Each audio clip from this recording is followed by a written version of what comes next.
Beta Upsilon Chi, BYX, presents Man to Men, the premier audio journal for men who live faithfully and lead courageously. I'm Jared Musgrove, bringing you an installment in our occasional series, Collegiate Leaders. These are conversations with college men who live faithfully and lead courageously on major campuses across the country. And today, we welcome Charles Graham, straight from North Carolina University. Charles, welcome. Thank you. Thank you for having me. I appreciate it. Hey man, I told you as we were pre-gaming, I've been looking to get North Carolina on here for a little bit. You're repping with the shirt. YouTube guys can see that. Just to start us out, man, give us what I just call the LinkedIn stats. You know, like background, major area of study there at North Carolina, and why North Carolina for you? Yeah, I'm happy to. So I'm Wilmington, North Carolina, born and raised. I've been in North Carolina my entire life. And I am actually a third generation Tar Heel. So my grandfather went to UNC, and then my mom went to UNC, grew up a Tar Heel fan. And when it came time to apply for colleges, I knew I wanted to do something in the business realm. And UNC has Keenan Flagler, which is a pretty prestigious business school. And I've been going to UNC games my whole life and cheering for them. So it just seemed like the obvious choice. Right. And, you know, when I got in, I didn't even think about it for a second. It was the first choice. I saw that I got in, and, I accepted it that night. I'm currently studying econ there, and I'm going into my junior year, and hopefully that's my last full year at UNC. Not that I don't love it, but I'm ready to start working. Okay. Yeah, I like that, man. Go get her. No safety school required then, huh? No, I applied for a couple. I wasn't sure. Okay. I wasn't super confident going out of high school, but once I got in, there wasn't a second thought. Well, talk to us then. You seem like the guy to ask this question then. What's it like being a Christ follower there at North Carolina? What are some challenges and unexpected joys?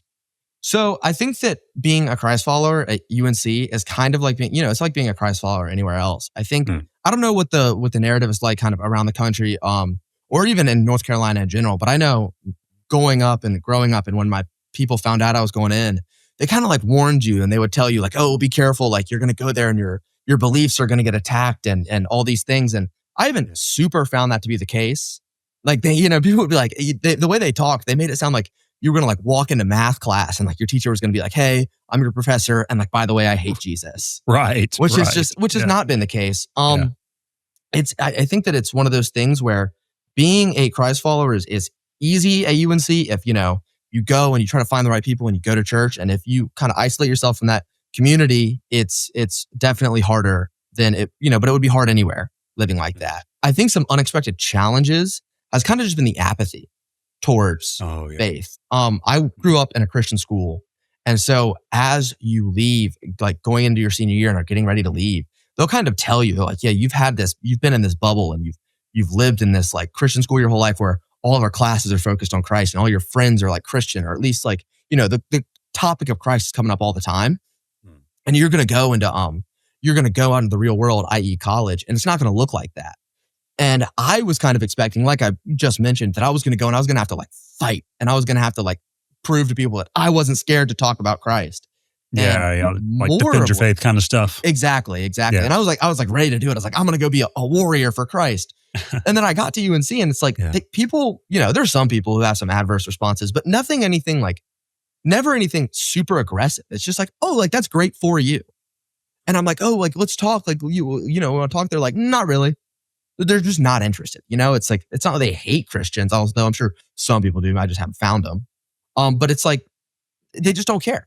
And I like one moment that was really eye-opening to me was my freshman year. I would like I was on my living in a dorm, and I would try to like talk to the people in my hall because we were all kind of close about like my faith.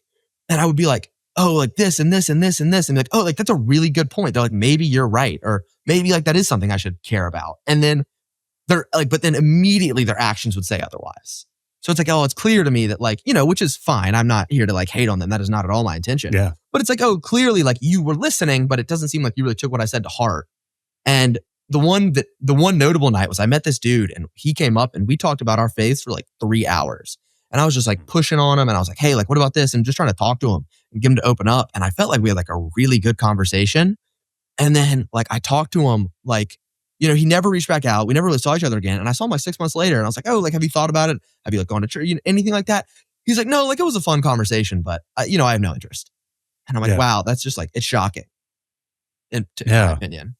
Sounds like you planted some seeds there. Pretty courageous. Yeah, I definitely try. You know, I wasn't perfect about it. I had to get called out on a couple things, but I did my best. And then some joys though has definitely just been like the BYX community. I think that like I said, I grew up Christian high school and I was very scared to lose that community. Like I was scared that I was just going to be this kind of like island in the ocean. And I was going to be like the only one in my immediate circle who was truly trying to like talk about Christ or like live out my faith. And, there are certain cultures and like things that go down at college that I don't necessarily take part of.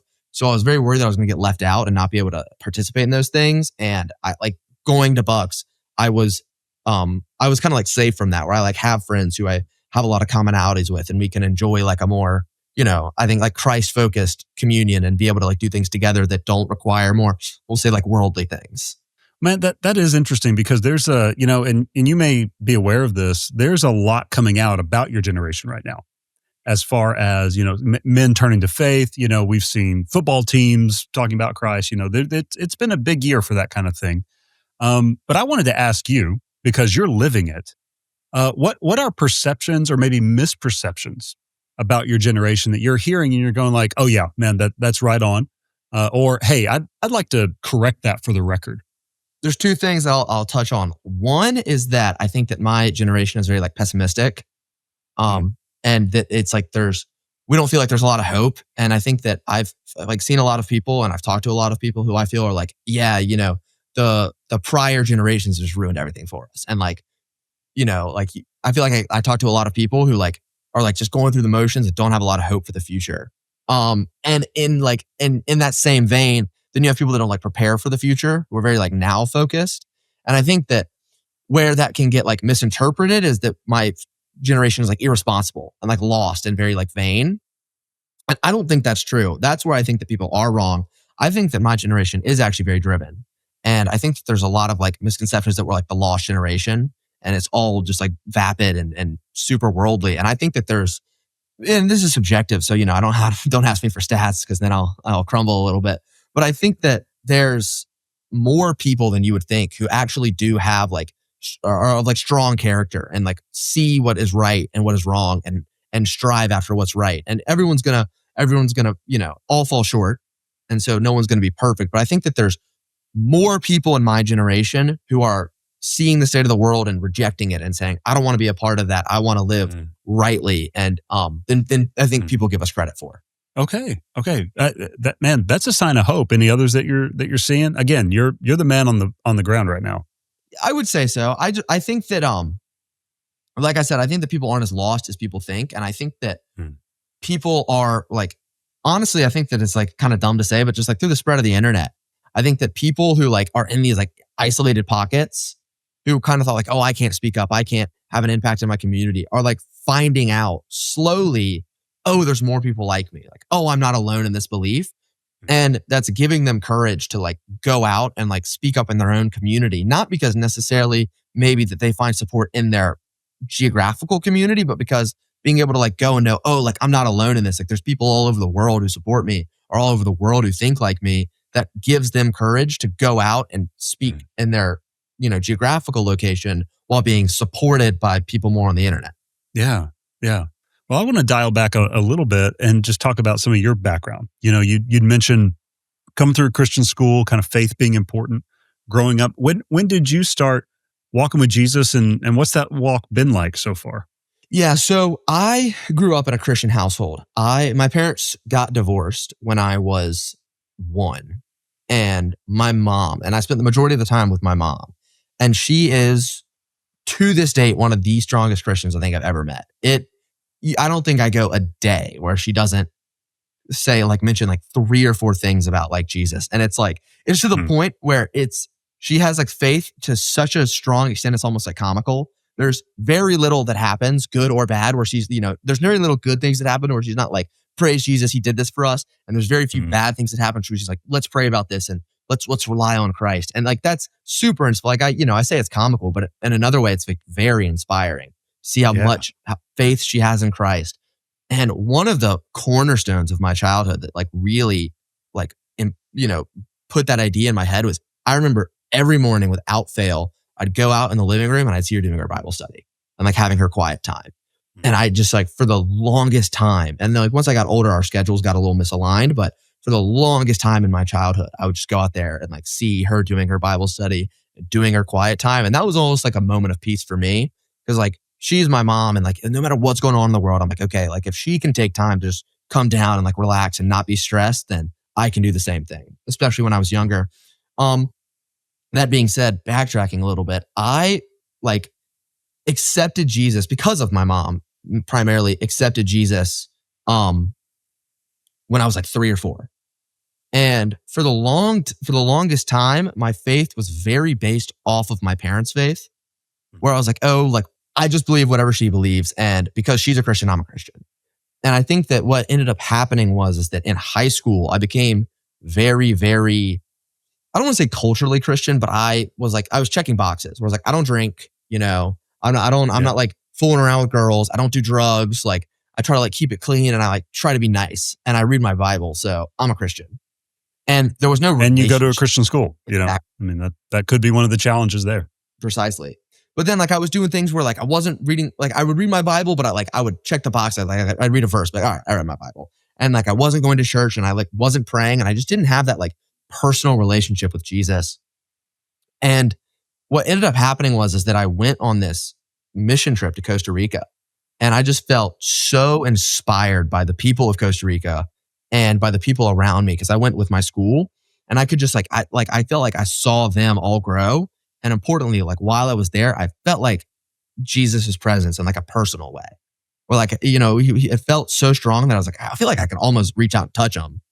Obviously like being a little bit hyperbolic, but it was just such a strong, intense connection that I was like, all right, I think like this is what faith is about. Like, I think it's obviously about theology and knowing what you know and living rightly. But I think there's also, or I know that there's also an aspect of having a personal relationship with Christ. And so after that, I started really investing in like trying to pray and like not just read my Bible, but understand my Bible and understand like what is God trying to say to me? And like why, like what lesson is he trying to impart? And I think through that, my faith really grew. And then I think from then on, you struggle every day and no one's perfect. But I think that's when I like really became a Christian. And since then I've waxed and I've waned a little bit and I haven't always been perfect, but that's when I'm like, my faith really started and I wasn't trying to be a Christian. I was trying to be a person who has a relationship with Christ.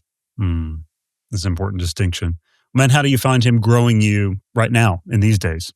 Oh, I think right now it's a lot of, I think I'm in like a period of conviction where I'm realizing like just how broken I am and how little I can do without him and how much I need to rely on him.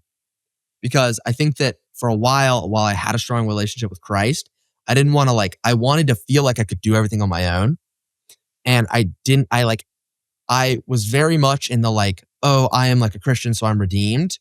And I wanted I was like, oh, I'm redeemed, so it's okay. And I would almost brush away the things I was doing. I was like, well, it's okay because I'm forgiven. And it's okay because God loves me. And it's okay because, Christ's got me. But I think recently, I've been doing things, especially when it comes to things with language, like the way I talk and some of the jokes I make, and especially with pride and anger are some areas where he's really just been these are things you are so broken in these areas that and you can't, and I what really changed was I tried to fix them. I felt that way for a long time. It's why am I not getting any better? I know that I shouldn't be prideful and I know that I shouldn't be angry and I know that I shouldn't talk this way, but I can't stop. And it's why is this outside of my purview? Why do I not have the power to stop this? And then it kind of just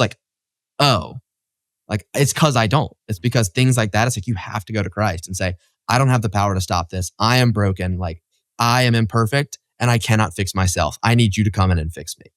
Yeah, no, that conviction, it has always been for me and still is kind of this backward kind of encouragement where it's man, I'm convicted, but that means he's close. That means he's working on me. That's good, but it doesn't always feel good. No, I feel that. Someone once said to me I had to ask God to come in and tear me down. In those moments where he was just ripping my life apart, I hated it and I hated being in those moments. But that's when I knew he was closest. That's when I knew that he was breaking me back up, breaking me down to build me back up again better. And it's that's so convicting because it's true, bro. I strive for comfort. And who doesn't, right? Who doesn't want to just be comfortable all the time? And you got to be like, A lot of oh, like, guys. all right, Yeah. Lord, come disrupt my comfort and come show me where I'm wrong. And it sucks, but then you know he's there. And I'm like, all right, it's worth it.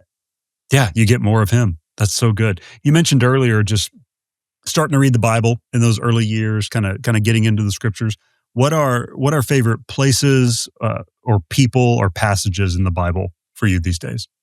Well, you got to say Jesus de facto favorite, right? Like, I'll go ahead and clear my bases, but no, I think Proverbs definitely. One thing that I love it. I read it every month. It's one of my things where I'm always reading something in the Old Testament, something in the New Testament, and Proverbs. Always. Well done. That's great. And it's because it's like advice. It's advice for like Christian men. It's literally like, how do you live life and what do you do? And as I've gotten older, I've been like, it's been one thing the Lord constantly puts on my heart. I feel that he constantly put in my heart is like, Charles, you are called to be like a man of God.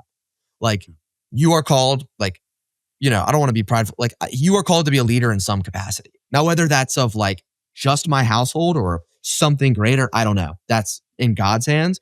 But I just like feel like it's like you are called to like lead as a Christian man. And so Proverbs is like, how do I do that? Like, what do I do? Yeah. And so I'm constantly reading Proverbs. It's definitely one of my favorite places. I love that. In the Bible. And then we're going through Revelation right now. And Revelation is always, in my Bible study, I should say. And Revelation's always scared me because it's really it's like weird. Right. It's so weird. Yeah. But going through it, I've like really enjoyed it. And it's like it's like one of the places in the Bible, I'm like, this is like actually cool.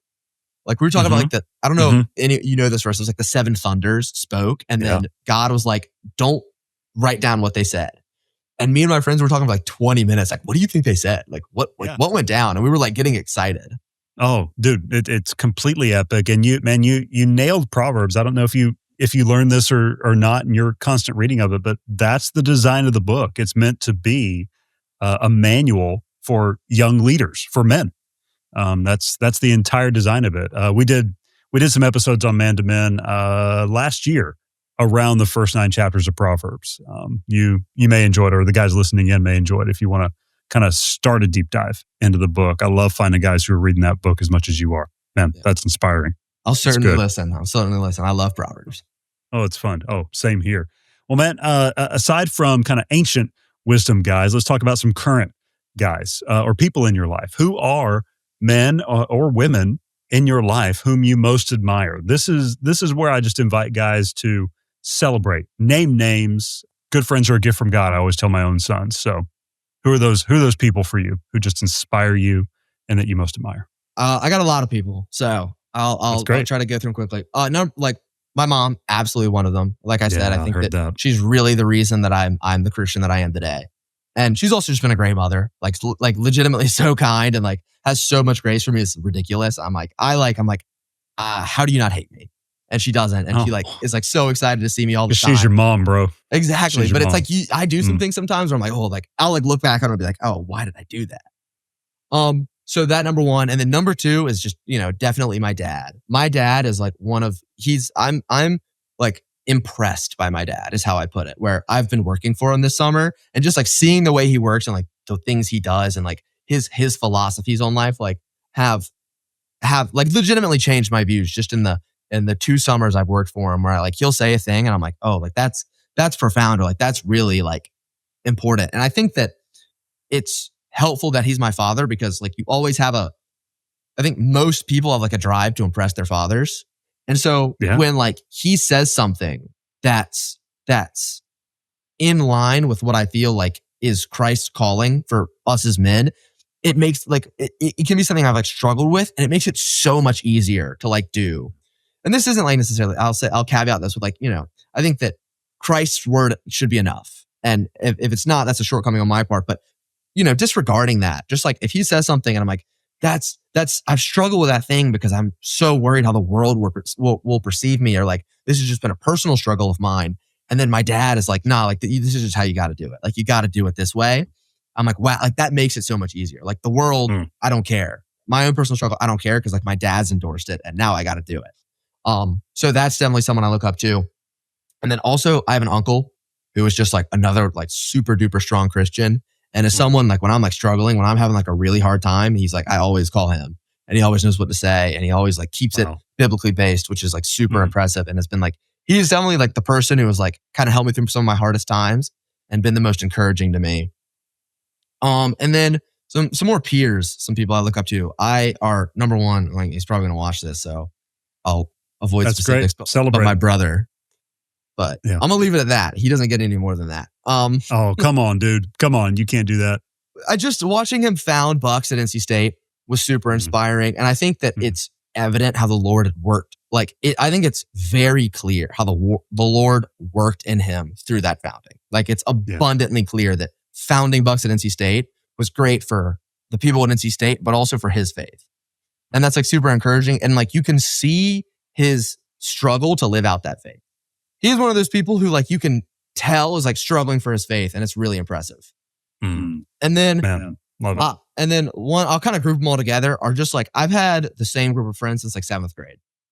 And some of them from before, and some of it, like one or two of them I picked up afterwards. But these guys have been like, they've been like by my side for, the longest time. And like, they have such strong faiths. And like, it's just so impressive to see. And like, when I was talking about Revelation, like one of my boys from 7th grade, he's leading that Bible study. And like, that's cool to see.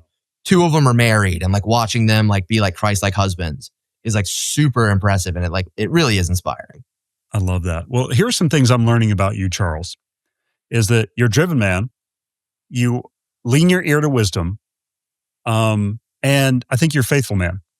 So my final question to you is this. I phrase it this way. The Lord leading the way, who and where do you hope to be 5 years from now? I hope to be, first and foremost, just still pursuing Christ. And I have told people that like one of my goals in life is like to be like a Bible nerd and be one of those guys who you say something and I'm like, oh, I know a verse about that. And I can like cite the verse and be like, Psalms, whatever says this. So that's one goal I'm working towards. And I hope for that. And to still be like fervently pursuing Christ. I think second most though is I am currently seeing a girl and she's awesome and I love her, and I am hoping to either be in the beginning stages of marriage or the late stages of engagement in about 5 years. So that's the hope in that regard. And then otherwise, I don't have like too many plans. I know I want to work. I'm like looking forward to working, but I haven't really ever sat down and like really like thought out or like written out my goals in that regard. I just know that I want to have a job and I hope to be good at it. Yeah. Well, man, the order of your priorities right there. You're well on your way. I appreciate that.